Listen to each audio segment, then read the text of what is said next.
يا سبحان الله، من اختبارات الرب للعبد بأنه يجعلك تسلك لجميع الطرق، وتبحث عن جميع الأسباب، وتطرق جميع الأبواب، وتنخذل. نعم، يخذلك حتى تعود إليه وتطرق بابه وتناجيه، ويفرج همك ويقضي دينك ويشافي المريض. سبحانه، هذا هو الله سبحانه وتعالى، يبغاك تلجأ إليه ولا تتوكل إلا عليه سبحانه. نعم، أعمل الأسباب لكن لا تتعلق فيها، تعلق في خالقك فهو نجاتك. فسبحان الله يا أخوان، بعطيكم قصة سريعة.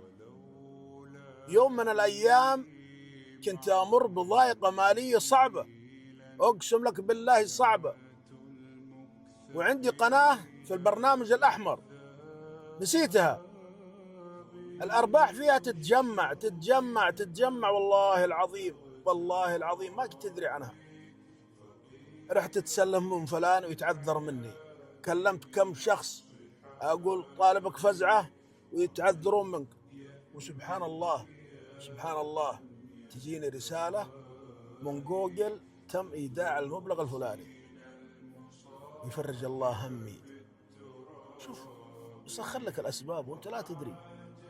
يأتيك الرزق، وفي السماء رزقكم وما توعدون، توكل عليه وهو النجاة. تحياتنا.